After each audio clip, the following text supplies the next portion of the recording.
Hello everyone, it's Marilyn here. I have a new video tutorial using the October limited edition kit by My Creative Scrapbook. I'm going to start cutting out some of the circles from this paper. I used this pattern, the one that is color gray and the black, and I cut like 4 of these circles. From this other paper I cut one of the square. I love the sentiment and I cut that square. And now from the mint color paper, from this one I cut these 2 flowers. And my base paper, it is this side of the mint paper. I'm going to use the lines in vertical and this is the photo that I'm going to use. Now I am making a mat for the photo with the same mint color paper, and I'm going to cut around the photo, and then I'm going to adhere a piece of cardboard on the back just to create a little of dimension on the photo, as you see here. Now it's time to prime the paper, and I'm using the gesso clear. I'm going to apply a thin coat of this gesso over all the paper. I'm using a paintbrush to apply the gesso.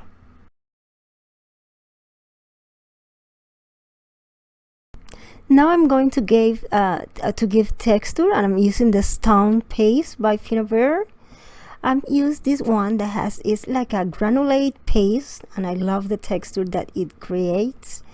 And I'm using the stencil from the kit that, as you see, is a chevron pattern, but is a little big, so I am carefully add textures in the areas that I'm going to put the paper flower here, but just a little of texture. I was thinking how much texture I will add, because for me it's too much, because the base paper has the lines plus the flowers and the chevron pattern.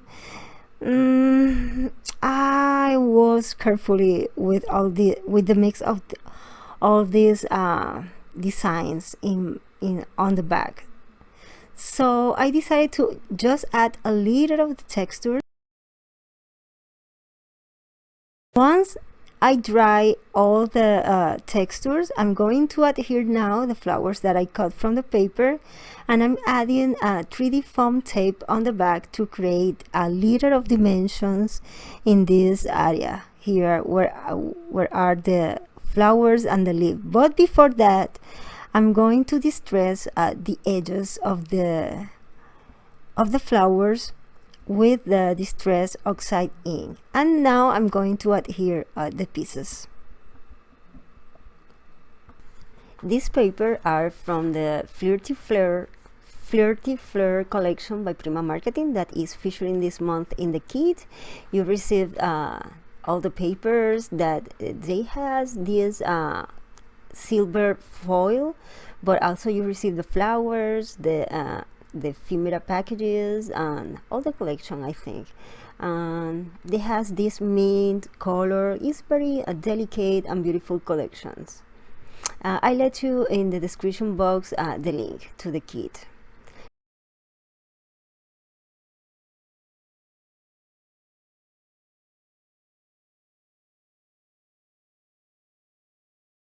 Now that I adhere the photo and the paper flowers, I'm going to start to build all the embellishment and the design using pieces of cheesecloth. And I put the cheesecloth behind the Prima flowers from the kit. I'm going to adhere all the pieces with the tacky glue. And I love the effect that the cheesecloth adds. It gives these nice textures on the background. I just love it.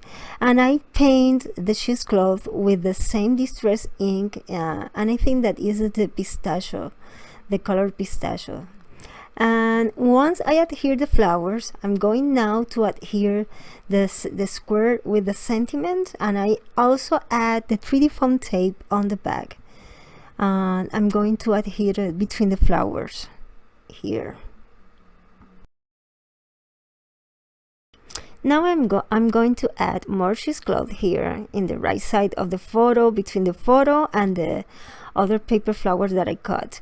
Here is when I distress with my scissor all the circles that I cut from the paper. I also add 3D foam tapes on the back, and I'm going to start adding them on the background in different area here on my page. I distress very well all the edges because in that way they look irregular. And with the 3D foam tape, create the dimensions and pop out these pieces on the background. I'm playing with the different pieces to see how I will make the composition. I think this one looks great here, so I'm going to add 3D foam tapes on the back and adhere this piece here.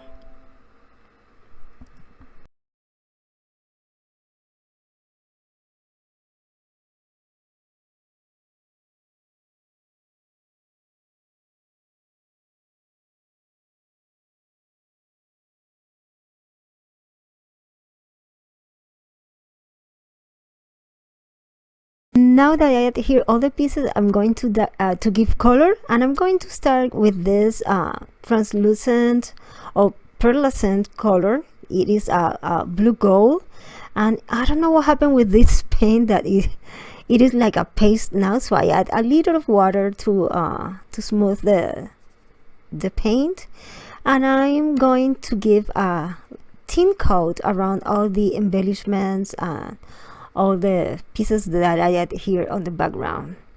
As you see, I'm using this paint, but I realized now that it looks too gold for me. It's blue, but once I apply over all the paper, I don't know if it's the light, but when you see the paper flat, it looks gold, and I'm not happy with this, so I will apply a second layer. You see, this is blue, and this one look more like the Prima flower, so I'm going to apply a coat of this other color that is also tornasol, but no looks to go. The thing with maybe you can, I don't know if you can see, but the paper has foil, but the foil that these papers has is the paper has like a silver foil, so that is the reason that I don't like the gold on the background. So I'm trying to cover the gold part with this color. And I also apply to all the textures the stencil work, and at this point I'm not sure that I like how it looks. So but when something like that happens to me, I prefer to give other step, and I apply now the arson. I jump to the arson, and I prefer to give texture with other things. In that way I can visualize all the page better and see what it really needs. I hope it makes sense. That is the way that I work when I am like I have like a block, or I am in my mind stay in blank, so I prefer to add texture to make other things to see what happened, how it looks. So I'm adding the arson with the gloss gel medium, and I apply enough of the gel because later I want to paint of the arson. And at this point I think that if I add white paint splatter, maybe it smooth or blend all the background, and I apply white paint splatter enough of this at this point. But guess what, I don't like it, so for that reason I will apply now the silver paint. Is the same paint that it is like a tornasol, and I'm going to paint all the arson with this silver paint. And once I paint all the arson, I add almost like a dry brush with the same paint over all the texture. In that way, I highlight the stone effect on the stencil work. And now I'm going to start to cover all the gold area with the silver, because I'm not happy how it looks on the background. And once I saw how the arson looks, I was sure that it is the color that I want to the background. And now I apply enough of the paint to cover all the gold areas. Well, I'm not trying to cover all the background well, so I'm going to leave some spots that you can see like a tiny gold color on the background.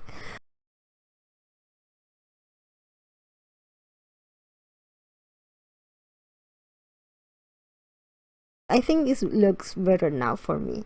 Then I'm going to add here the butterfly.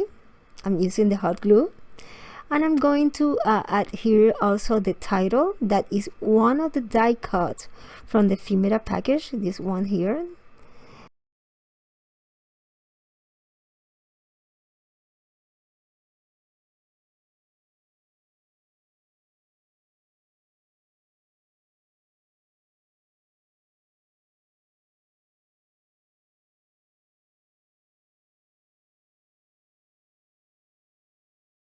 I took my heart punch and punched several of tiny hearts from the foil areas of the paper, and I'm going to adhere the different hearts in different area here around the background. And now you can see here a little how it looks so far, but now I'm going to use the stamp from the kit, and I'm using my black archival to stamp randomly in different area here around all this work. And I use the black because it will create more dimensions on the background. I try to highlight the area that has too much gold with the black, with the stamp in black, using the black ink, and I think it's work. Or give the effect that I want. My last step is I took a pencil and I traced all the stencil work. In that way I can highlight the chevron pattern of the background, and it is the last step here. I also add some pearls that you will see now in the final photo. You can see now all the details, the tiny hearts, the pearls, and the art stones. I love all the textures. It's a little hard to see because all has the same color, but I hope that you enjoy this video tutorial. If you like it, please let me know with a thumbs up. Don't forget to check the description box that are the link to the kit and my social media. Here are 2 more videos that maybe you are interested, and I see you soon with other video tutorial. Nos vemos, bye bye.